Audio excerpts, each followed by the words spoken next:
Ratu Sekop yang sedang mengincar Arisu, ia dihalangi oleh Usagi. Usagi tahu bahwa Ratu Sekop sama sekali tak tertarik dengan dirinya. Jadi, ia pun berusaha menahan Ratu Sekop yang sedang mengejar Arisu.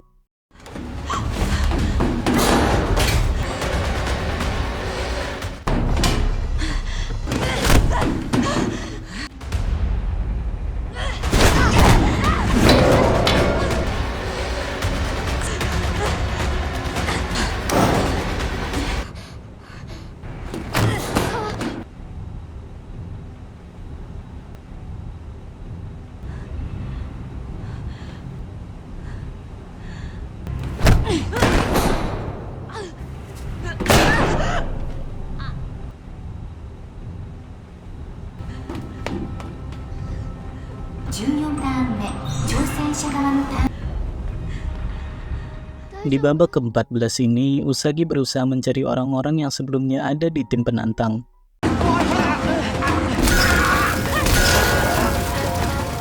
Di sana, Usagi memberitahu mereka semua untuk terus memiliki tekad kembali ke dunia asli mereka.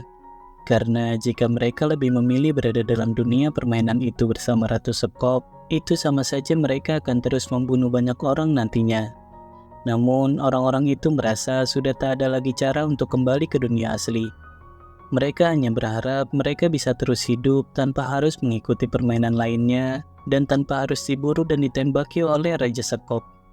Arisu pun mengatakan bahwa harapan itu masih ada. Mereka hanya perlu memenangkan semua permainan yang ada untuk bisa kembali ke dunia asli. Dan Usagi masih terus mengajak mereka semua untuk kembali ke dunia asli dan memulai lagi semuanya dari awal. Mereka pun menjadi luluh dan ingin kembali ke dunia asli.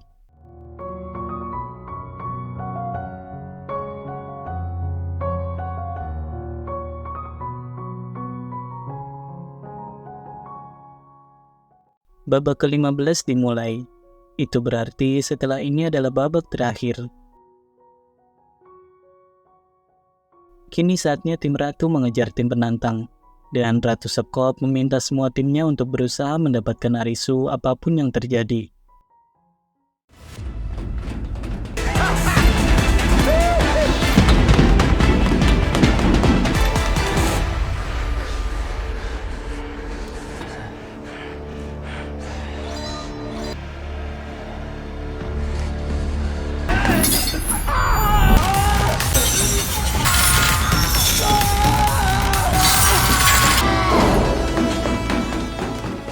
Kali ini adalah babak terakhir. Tim penantang mendapat giliran untuk mengejar tim Ratu Sekop. Dan setelahnya sudah tak ada lagi kesempatan untuk tim Ratu Sekop mendapat giliran menjadi pengejar.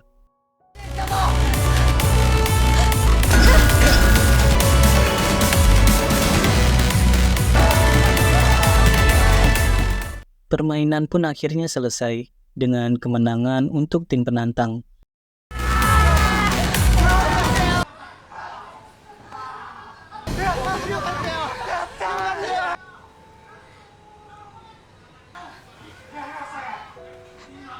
Ratu Sekop mengucapkan selamat kepada Usagi. Ratu Sekop juga mengatakan bahwa dirinya juga sebelumnya adalah pemain biasa seperti Usagi dan yang lainnya. Hingga kemudian ia pun memilih untuk menjadi warga dalam dunia permainan mematikan itu. Arisu pun menanyakan bagaimana jika mereka berhasil menyelesaikan semua permainan yang ada. Apakah mereka akan bisa kembali ke dunia asli? Ratu Sekop meminta Arisu untuk mencari tahu sendiri jawabannya dengan menyelesaikan semua permainan yang ada. Sayonara.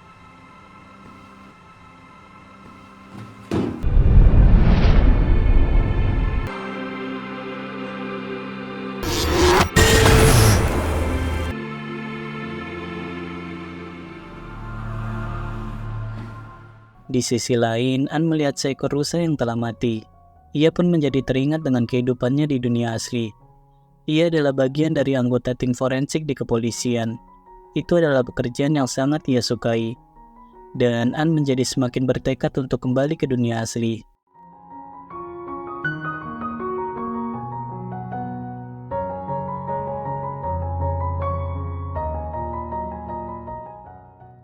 Sementara itu, Kuina pergi ke rumah sakit tempat ibunya dirawat. Ia sangat merindukan ibunya dan sangat ingin merawat ibunya kembali. Kuina juga menjadi semakin bertekad untuk bisa kembali ke dunia asli.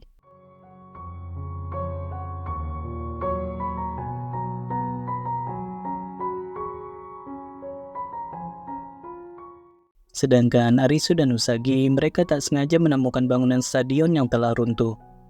Itu adalah stadion arena permainan yang pertama kali akan dimainkan sebelumnya. Dan ternyata di dalam reruntuhan itu ada air hangat yang bersih. Arisu dan Usagi pun sangat senang bisa menemukan air hangat itu. Mereka pun memutuskan untuk berendam sejenak di sana.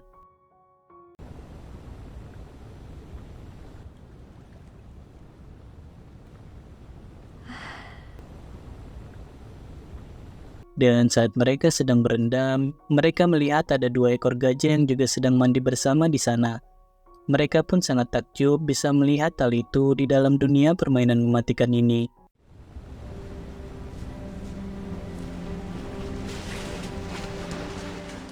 Di sisi lain, Chisia kembali mengikuti permainan lagi. Kali ini, ia bermain permainan King Wajik. Dan Chisia sempat terkejut mengetahui Raja Wajik itu adalah mantan anggota eksekutif Pantai Utopia, yaitu Kuzuryu. Permainan kali ini adalah permainan neraca dengan tingkat kesulitan King Wajik. Peraturan permainannya dalam batas waktu 3 menit, para pemain harus memilih salah satu angka dari 0 sampai 100. Kemudian rata-rata angka yang telah dipilih oleh para pemain akan dikalikan dengan 0,8. Dan yang memilih angka terdekat dari hasil nilai rata-rata yang telah dikalikan, maka ia adalah pemenangnya. Angka 0,8 dipilih untuk menjadi pasangan perkalian rata-rata karena mengalihkan dengan konstanta 0,8 itu akan mengacaukan neraca. Semua pemain yang kalah maka akan dikurangi 1 poin. Jika ada pemain yang telah mencapai minus 10, maka pemain itu akan mati dan akan keluar dari permainan. Kemudian saat ada pemain yang kalah, maka akan selalu ada peraturan baru yang akan ditambahkan. Dan hanya orang terakhir saja yang akan memenangkan permainan ini. Babak pertama pun dimulai.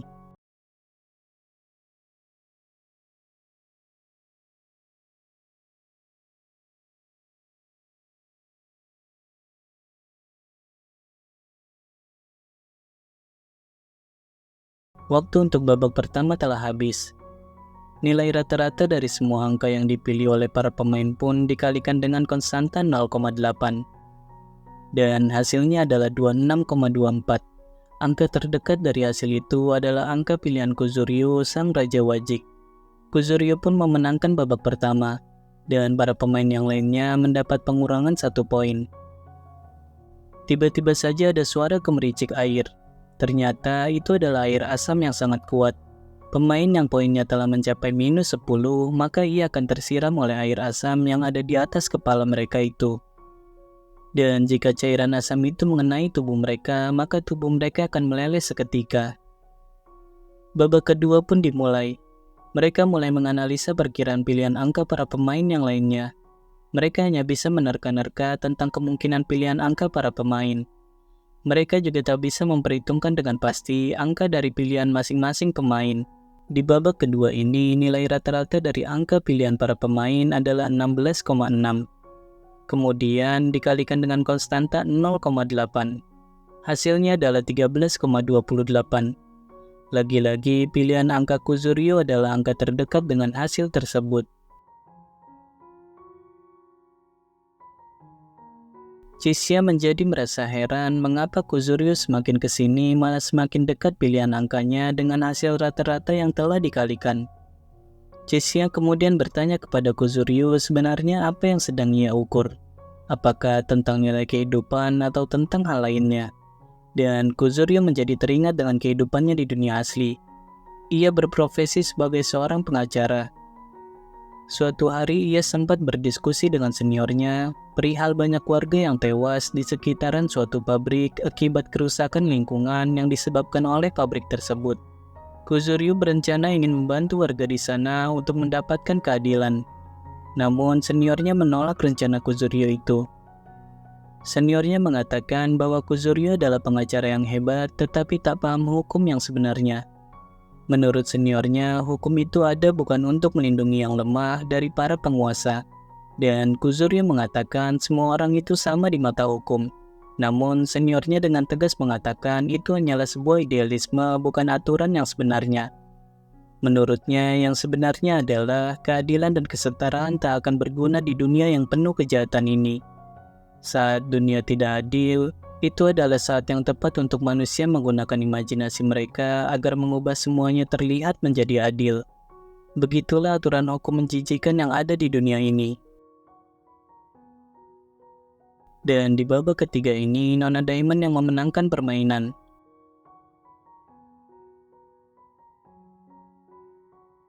Para pemain lain terkejut karena Chixia memilih angka 100. Mereka menganggap Chixia sudah gila, karena itu sama saja membuat dirinya sendiri jauh dari kemenangan dan dekat dengan kematian.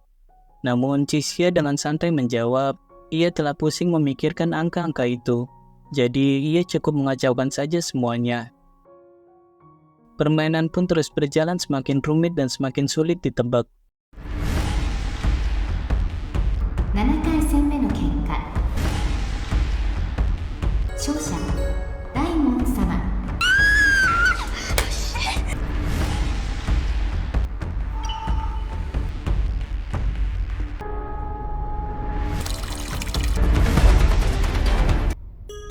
勝者くずりゅう様。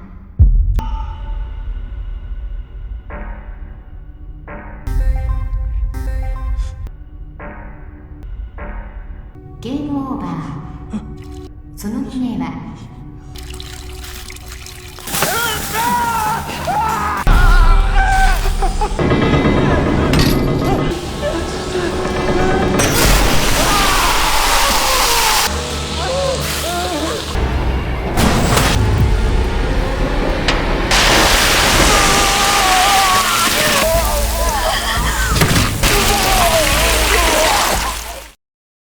Dengan adanya pemain yang kalah, maka peraturan baru pun ditambahkan.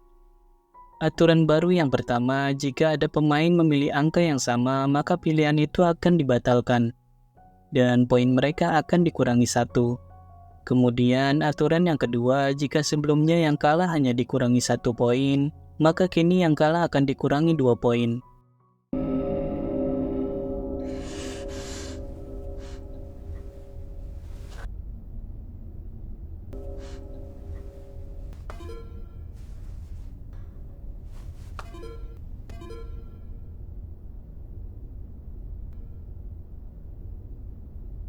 Karena semua pemain memilih angka yang sama, sesuai dengan peraturan yang baru, maka pilihan angka tersebut dibatalkan, dan semua pemain dikurangi 1 poin. Poin Chixia hampir menyentuh minus 10. Jika poinnya dikurangi lagi, maka ia akan mati.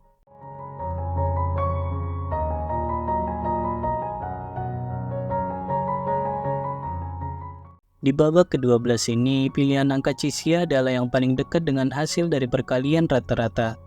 Dan sesuai dengan peraturan yang baru, pemain yang kalah kini mendapat pengurangan 2 poin. Itu berarti Nona Diamond telah selesai di permainan ini. Ternyata Chixia telah memperhatikan gerak-gerik Nona Diamond. Chixia tahu Nona Diamond hanya melihat dari segi perbandingan poin saja. Poin Chixia hampir menyentuh minus 10. Sedangkan poin sang raja masih jauh lebih unggul. Nona Diamond mengira Chixia dan raja akan saling menjatuhkan. Tanpa ia sadari, sebenarnya dirinya lah yang terjebak dalam kepanikannya sendiri. Chixia sudah menduga bahwa Nona Diamond akan mengira Chixia dan raja memilih angka yang sama. Dan Nona Diamond pun mencari aman dengan memilih angka besar secara acak. Itu semua karena Nona Diamond ingin melarikan diri dengan berlari sejauh mungkin. Chixia juga telah menganalisa cara berpikir Nona Diamond. Chixia tahu Nona Diamond menghindari angka yang tak masuk akal, yaitu antara 90 sampai 100. Sedangkan angka ganda adalah angka yang sangat mudah ditebak. Maka Nona Diamond juga menghindari angka-angka tersebut. Sama halnya dengan angka bilangan bulat, seperti 60, 70, 80, dan 90. Nona Diamond juga menghindari angka-angka tersebut. Nona Diamond juga menghindari angka-angka yang biasa dipilih oleh para pemain, seperti angka 3, 5, dan juga 8. Bilangan prima juga dihindari oleh Nona Diamond. Pilihan Nona Diamond pun semakin mengerucut, hingga tersisa angka 62 dan 74. Dan Nona Diamond memilih angka 62. Itulah penjelasan dari kecerdasan Cisia. Selebihnya, Cisia hanya mengandalkan keberuntungan.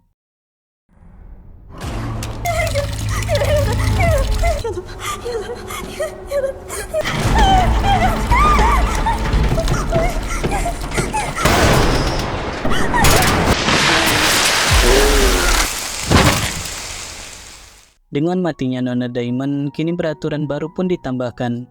Jika ada pemain yang memilih angka 0, maka yang memilih angka 100 akan menang. Itu semua karena pemain hanya tersisa 2 orang, dan hasil rata-rata angka akan selalu dikalikan 0,8. Maka pemain yang memilih angka lebih rendah akan menjadi pemenang. Itulah mengapa di aturan yang baru ini, pemain yang memilih angka 0 akan kalah. Dan perlu diingat, pemain tak boleh memilih angka yang sama. Kuzuryu menyadari bahwa Cisia adalah orang yang sangat pintar. Ia pun mencoba mengetes Cisia dengan menanyakan, jika Cisia memiliki 1 juta dosis vaksin penyelamat, maka siapa yang akan Cisia selamatkan? Dari pertanyaan itu, Cisia pun kini menjadi paham bahwa Kuzuryu bukan ingin mengukur nilai kehidupan, akan tetapi ia tak mau menentukan nilai kehidupan. Dan Kuzuryu pun mengatakan itulah gunanya pertanyaan yang ia tanyakan kepada Cisia, karena ia sama sekali tak bisa membedakan nilai dari kehidupan seseorang, antara kehidupan yang layak untuk diselamatkan dengan kehidupan yang sama sekali tak layak untuk diselamatkan. Cisia pun menjawab pertanyaan Kuzuryu. Ia akan memberikan vaksin penyelamat itu kepada anak-anak yang tak memiliki orang tua dan juga yang tak memiliki uang. Kuzuryu pun cukup terkejut mendengar jawaban Cisia, karena selama ia menjadi pengacara, tak ada satupun orang yang ia temui yang akan membantu orang lain jika orang tersebut tak memiliki uang. Cisia pun mengatakan jawabannya itu hanyalah teori idealisme, karena pada akhirnya uanglah yang berbicara segalanya. Bahkan jika kita memiliki banyak uang, maka kita akan mudah mengakhiri kehidupan anak-anak miskin. Kuzuryu dan Cisia pun merasa di dunia ini tak ada keadilan dan kesetaraan. Itulah sebabnya orang-orang harus terus berjuang selama hidup di dunia yang penuh kejahatan ini. Cisia kemudian menjadi teringat dengan kehidupannya di dunia asli. Ternyata Cisia adalah seorang dokter. Saat itu, ia sedang berusaha menyelamatkan nyawa seorang anak yang miskin. Cisia sangat senang karena kondisi anak itu semakin membaik. Dan hanya tinggal melakukan 1 operasi saja, maka hidup anak itu akan terselamatkan. Namun, dokter yang lainnya mengatakan operasi anak itu harus ditunda, karena ada seorang anak yang merupakan cucu dari teman direktur rumah sakit itu juga akan menjalani operasi yang sama. Sebenarnya, Cisia tak setuju dengan perubahan jadwal operasi yang semena-mena seperti itu. Seharusnya operasi berjalan sesuai dengan jadwal yang sudah diatur. Tak ada yang didahulukan dan tak ada yang dikesampingkan. Namun dokter itu berkata penyumbang dana terbesar untuk rumah sakit itu adalah sang direktur tersebut. Rumah sakit itu bisa bertahan hingga saat ini berkat suntikan dana yang besar dari sang direktur. Ia pun tak bisa menolak permintaan operasi cucu dari teman sang direktur tersebut. Cisia menjadi bingung bagaimana menyampaikan itu kepada orang tua dari anak yang miskin tersebut. Singkat cerita, anak itu akhirnya meninggal karena terlambat menjalani penanganan operasi. Dan Cisia sangat merasa bersalah atas kejadian ini, karena Cisia adalah dokter dari anak tersebut. Namun, Cisia juga tak bisa berbuat apa-apa jika uang sudah berbicara. Ia hanya bisa mengikuti aturan rumah sakit sekalipun aturan itu penuh dengan kecurangan. Ia pun seringkali menghadapi situasi yang sama terus-menerus. Uang selalu menjadi pemenangnya, dan orang-orang miskin akan selalu dikorbankan.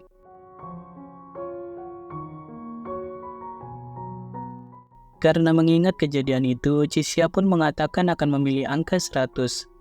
Tentu saja itu adalah hal yang mengejutkan, karena pemain yang memilih angka 100 hanya akan menang jika pemain lainnya memilih angka 0. Dan dengan Cisia memberitahukan hal itu, tentu saja Kuzuryu tak akan memilih angka 0. Kuzuryu hanya perlu memilih angka yang rendah kecuali angka 0 jika ia ingin memenangkan permainan ini. Karena berapapun rata-rata angka yang dikalikan 0,8, maka hasilnya akan jauh di bawah 100. Itu berarti pemain yang memilih angka lebih rendah dari angka 100, maka ia akan menang. Dan Jixie mengatakan hidupnya di dunia permainan mematikan itu memang sudah diambang kematian.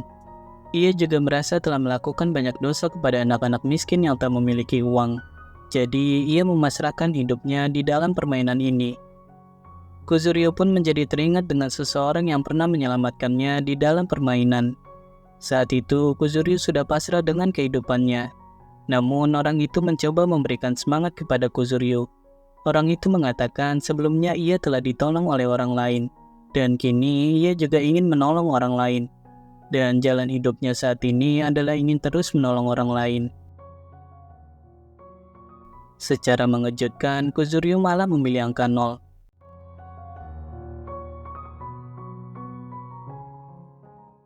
Hingga di babak selanjutnya, Kuzuryu juga masih terus memilih angka 0. Dan Jixie juga masih memilih angka 100. Kini poin mereka hanya tersisa satu lagi. Itu berarti saat ini menjadi babak penentuan bagi mereka berdua. Dan di babak terakhir ini, Jixie masih juga memilih angka 100.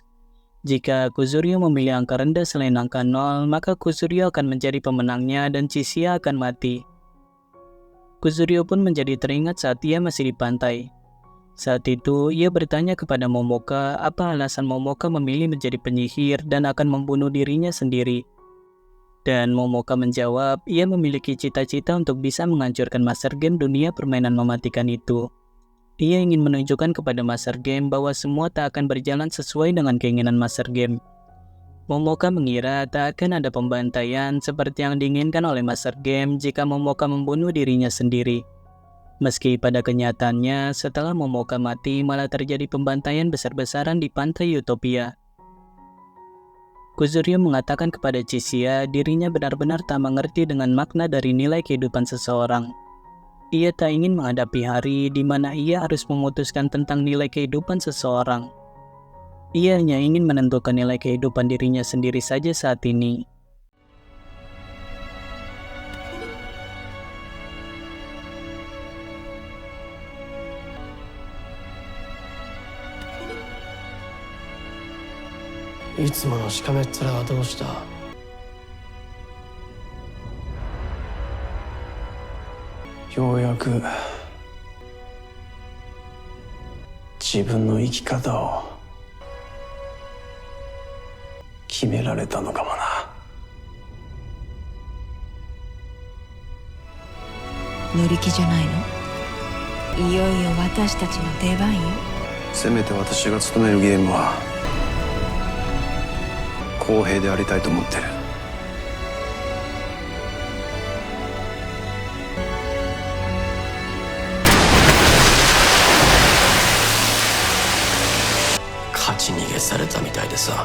Dan seperti biasa, jangan lupa klik dulu tombol subscribe-nya dan sampai jumpa lagi di video Istoma selanjutnya. ここまで来れたのが奇跡みたいなもんか。何があっても最後まで絶対帰ったれ。